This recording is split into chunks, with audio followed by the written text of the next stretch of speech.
Hello दोस्तों, नमस्कार। दिन भर की बड़ी खबर बिना देरी के बताएंगे, जहां सबसे पहले बताएंगे चीन की परमाणु पनडुब्बी समंदर में अचानक डूबी। वुहान से बीजिंग तक मच गया हाहाकार, अमेरिका ने किया बड़ा खुलासा। दोस्तों वहीं बताएंगे भारत की कूटनीति दिखाने लगी है असर, सैनिकों को पीछे हटाने पर राजी हुआ चाइना। दोस्तों भारत के साथ बनी सहमति, लद्दाख में सैनिकों के हटने की प्रक्रिया पर पहली बार बोला चाइना। दोस्तों वहीं बताएंगे मुस्लिम देशों के समूह OIC ने फिर भारत के खिलाफ उगल दिया जहर। कश्मीर को लेकर क्या कहा बताएंगे। तो वहीं यूनाइटेड नेशन महासभा के मंच से फ्रांस के राष्ट्रपति इमैनुअल मैक्रोन ने कर दी भारत की वकालत। तो वहीं करोड़ों किसानों को मिलेगा नवरात्रि का तोहफा, इस दिन खाते में आएंगे 2000 रुपए बताएंगे। दोस्तों 18वीं किस्त को लेकर बड़ी खबरें आ रही है, एक से एक बड़ी खबर बताएंगे, बस आप वीडियो के अंत तक बने रहेगा। और खबरों में आगे बढ़ने से पहले देश भारत का पुरजोर समर्थन करते हैं तो वीडियो को लाइक करके, चैनल को सब्सक्राइब करके, बेल आइकन दबा के कमेंट में जय हिंद अवश्य कहिएगा। बात करें पहली बड़ी खबर की, जहां चीन की परमाणु पनडुब्बी समंदर में डूबी। वुहान से बीजिंग तक मच गया हाहाकार, अमेरिका ने किया इसका सबसे बड़ा खुलासा। दोस्तों चीन की एक नई नवेली परमाणु पनडुब्बी समुद्र में डूब गई है। इसे चीनी महत्वाकांक्षाओं के लिए बड़ा झटका बताया जा रहा है। चीनी राष्ट्रपति शी जिनपिंग लंबे समय से ब्लू वाटर नेवी का सपना देख रहे हैं, जिसकी पहुंच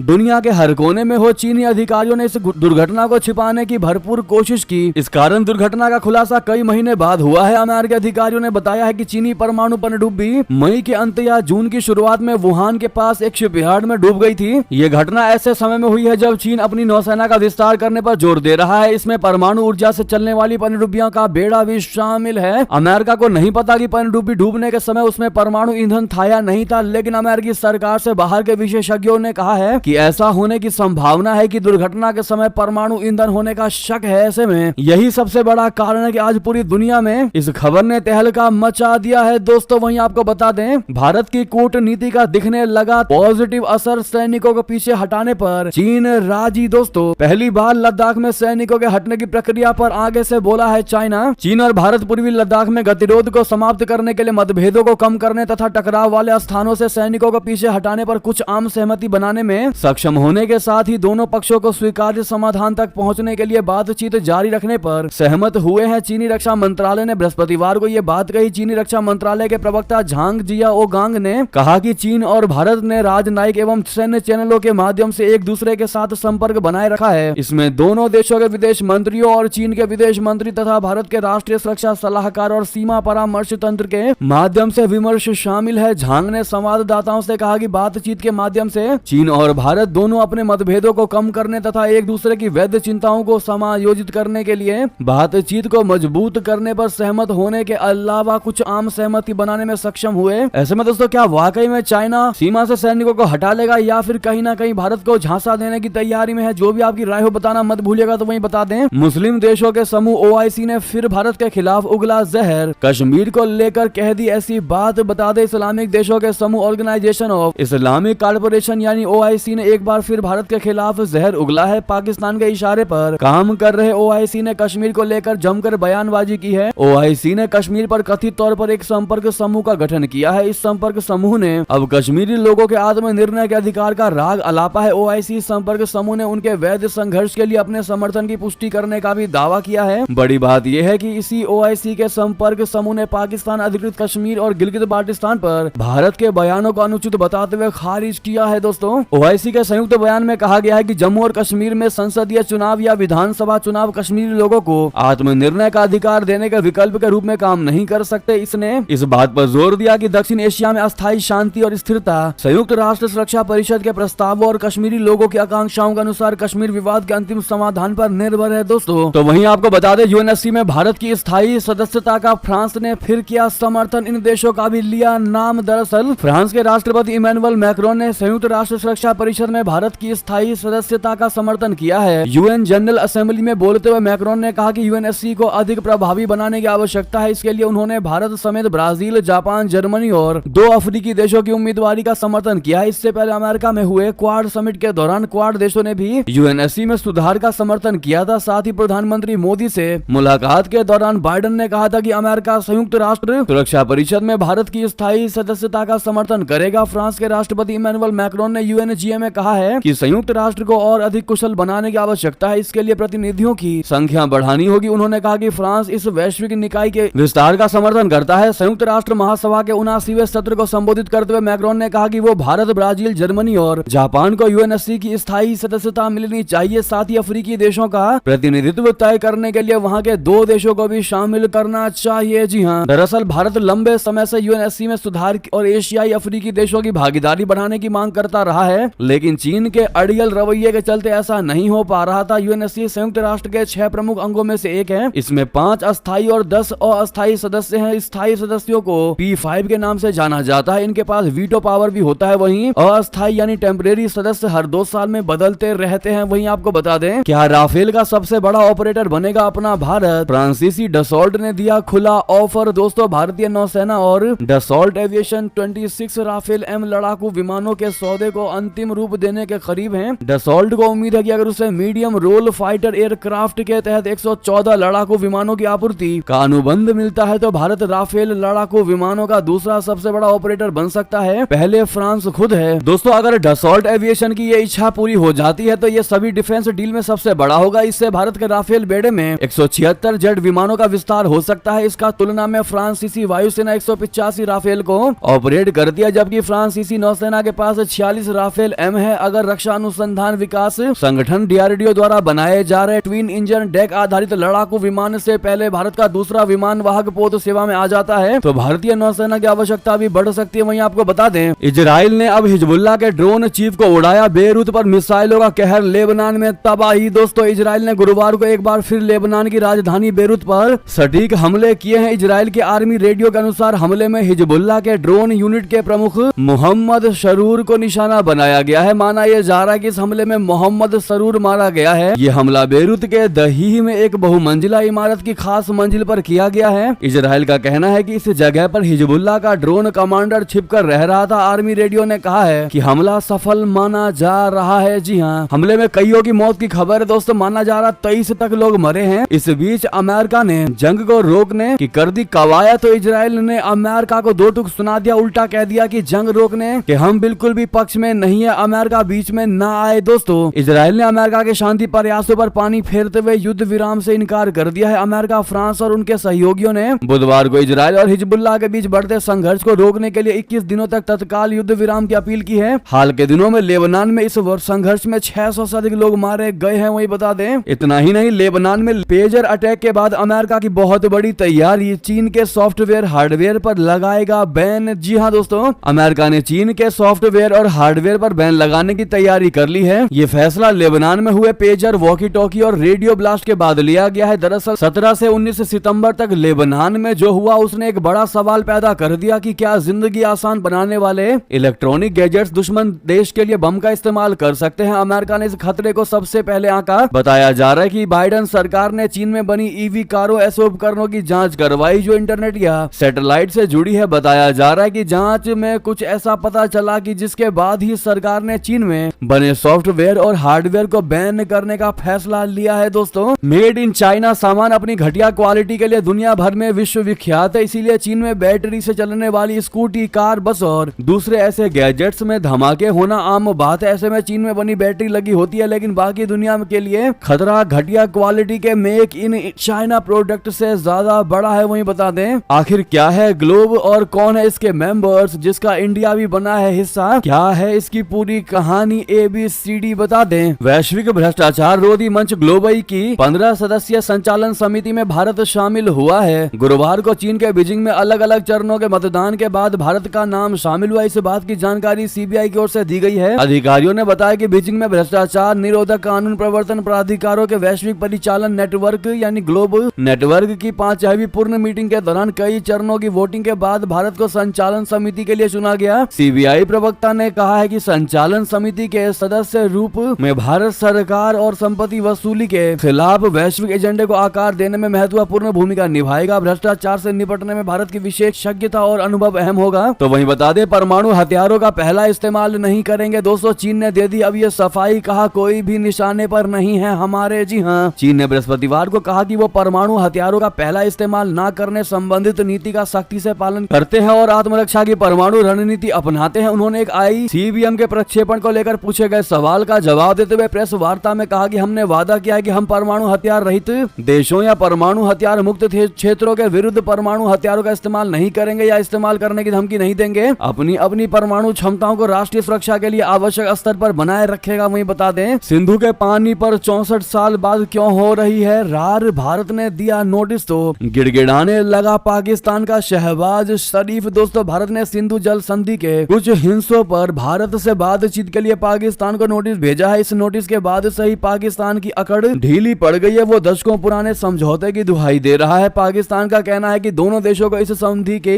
शर्तों को मानना चाहिए और पाकिस्तान इसके लिए प्रतिबद्ध है। भारत और पाकिस्तान इसी समझौते के तहत 6 हिमालयी नदियों के पानी को आपस में बांटते हैं। 64 वर्षों से अधिक समय से यह संधि एक मजबूत कूटनीतिक समझौते के रूप में देखी जाती रही है। यह समझौता तब भी कायम रहा जब दोनों देशों ने युद्ध लड़े और संबंध काफी निचले स्तर तक गिर गए। हालांकि हाल के वर्षों में भारत और पाकिस्तान के बीच सिंधु जल संधि के क्रियान्वयन को लेकर विवाद बढ़ता गया है। इसी का चरम पिछले हफ्ते नोटिस के रूप में देखने को मिला। वहीं बता दें पाकिस्तान में बिजली संकट, कराची में 3 दिन से बत्ती गुल, सड़कों पर उतरे अब लोग। दोस्तों पाकिस्तान के कराची में बिजली कटौती की गंभीर समस्या से जूझ रहे लोग अब सड़कों पर उतर आए हैं। लगातार 3 दिनों से बिजली गुल रहने के कारण गुस्साए नागरिकों ने मंगलवार को प्रदर्शन किया। उनका कहना है कि भारी भरकम बिजली बिल चुकाने के बावजूद बिजली की आपूर्ति ठप है, जिससे उनका जीवन बुरी तरह प्रभावित हो सकता है। कराची में रहने वाले लोगों का हाल बेहाल है। प्रदर्शनकारियों ने बताया कि बिजली कटौती के कारण घरों में पानी की भी किल्लत हो गई है। बच्चों, महिलाओं और बुजुर्गों को खास तौर पर भारी मुश्किलों का सामना करना पड़ रहा है। बिजली की अनियमितताओं से परेशान लोग अब प्रदर्शन को जारी रखने का संकल्प ले चुके हैं। वहीं बता दें चीन में रहने वाले भारतीयों को दूतावास ने क्यों दिया ऐसा निर्देश, कह दिया तुरंत रजिस्ट्रेशन कराएं अगर हमारी सर्विस चाहते हैं। तो दरअसल बीजिंग स्थित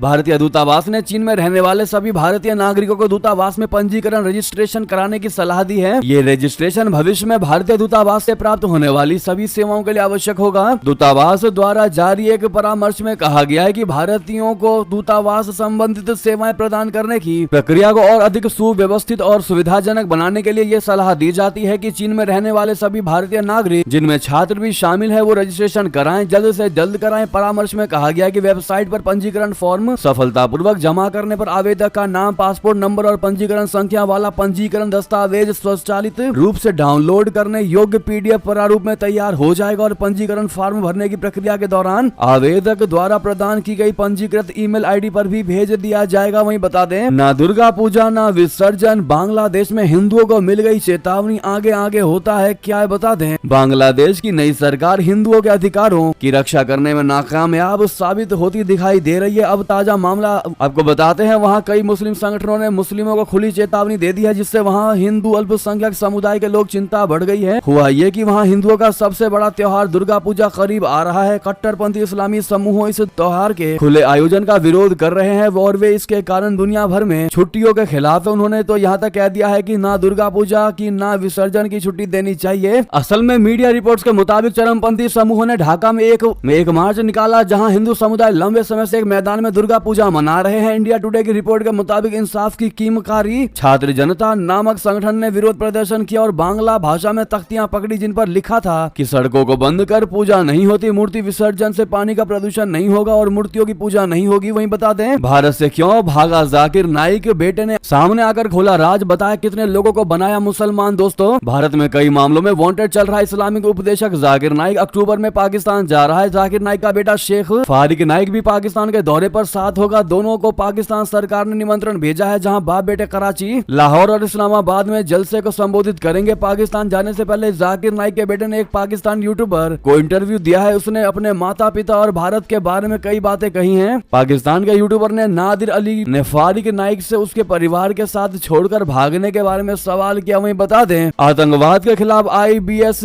देशों ने उठाई आवाज। अब लश्कर, अलकायदा और जैश समेत इन आतंकी संगठनों की खैर नहीं। दोस्तों आतंकवाद के खिलाफ IBSA देश यानी भारत, ब्राजील और दक्षिण अफ्रीका ने आवाज उठाई है। संयुक्त राष्ट्र महासभा से इतर हुई बैठक में तीनों देशों के विदेश मंत्रियों ने संयुक्त राष्ट्र की और घोषित आतंकी संगठन अलकायदा, लश्कर तैयबा, जैश मोहम्मद और इनके प्रॉक्सी समूहों के खिलाफ ठोस कार्रवाई का आह्वान किया। मंत्रियों ने आतंकियों की सीमा पार आवाजाही और आतंकवादी को रोकने के लिए सभी देशों को मिलकर काम करने के लिए कहा है। बैठक में भारत के विदेश मंत्री जयशंकर, ब्राजील के विदेश मंत्री माउरो वियरा और दक्षिण अफ्रीका के विदेश मंत्री रोनाल्ड लामोला ने आतंकवाद की निंदा की है। वहीं बता दें यूक्रेन की राजधानी पर लगातार 5 घंटे तक रशिया ने किए हवाई हमले, मिसाइल और ड्रोन से पावर ग्रिड को बनाया निशाना। दोस्तों रशिया की वायुसेना ने यूक्रेन की राजधानी कीव पर रात में 5 घंटे तक लगातार हमले किए, जिसका यूक्रेन की वायु रक्षा प्रणाली ने मुकाबला किया। तो वहीं रूसी मिसाइलों और ड्रोन ने एक बार फिर यूक्रेन के पावर ग्रिड पर हमला किया है। कीव के अधिकारियों ने बृहस्पतिवार को इस बारे में जानकारी दी। यूक्रेन की आपातकालीन सेवा ने कहा कि कीव पर हुए हमले में कम से कम 2 लोग घायल हुए हैं। कीव सैन्य प्रशासन ने कहा कि शहर में एक किंडरगार्टन, एक गैस पाइप और करीब 20 कार क्षतिग्रस्त हो गई। तो वहीं आपको बता दें, रशिया के खिलाफ बाइडेन ने बनाया प्लान, अक्टूबर में यूक्रेन रक्षा संपर्क समूह की करेंगे बैठक। दोस्तों, अमेरिकी राष्ट्रपति बाइडेन ने यूक्रेन के लिए सुरक्षा सहायता में बढ़ोतरी और रशिया के खिलाफ युद्ध में यूक्रेन जीत में मदद के लिए कई अतिरिक्त कार्रवाइयों की घोषणा की है। उन्होंने अगले महीने जर्मनी में यूक्रेन रक्षा संपर्क समूह की एक नेता स्तरीय बैठक बुलाने के निर्णय की भी घोषणा की है। व्हाइट हाउस की तरफ से जारी एक बयान में बाइडेन ने कहा कि मैं रूसी आक्रमण के खिलाफ यूक्रेन का समर्थन करने वाले 50 से अधिक देशों के प्रयासों का समन्वय करने के लिए अगले महीने जर्मनी में यूक्रेन रक्षा संपर्क समूह की एक नेता स्तरीय बैठक बुलाऊंगा। बाइडेन ने कहा कि यूक्रेन ने कीव की लड़ाई जीत ली है और युद्ध की शुरुआत में रशिया की तरफ से जब्त किए गए आधे से अधिक क्षेत्र को फिर से हासिल कर लिया है। बाइडेन ने कहा, मुझे आज व्हाइट हाउस में राष्ट्रपति जेलेंस्की का स्वागत करते हुए गर्व महसूस हो रहा है। वहीं बता दें, मालदीव की टूटी कमर, भारतीय पर्यटकों की संख्या में रिकॉर्ड गिरावट दर्ज, आंकड़े देख चौंक जाएंगे आप भी। दोस्तों, वाकई में हर एक भारतीय अपने भारत देश से समझौता किसी कीमत पर नहीं कर सकता। ये बात दोस्तों इस खबर के माध्यम से आपको पता अवश्य लगेगी। दरअसल मालदीव में बीते साल मोहम्मद मुइज़ सत्ता में काबिज हुए थे। उन्होंने अपने चुनावी एजेंडा ही इंडिया के खिलाफ तैयार किया था, एंटी इंडिया तैयार किया था, जिसका फायदा मिला और देश के राष्ट्रपति बन गए और चीन के गोद में जाकर बैठ गए। हालांकि लगभग 1 साल बीत जाने के बाद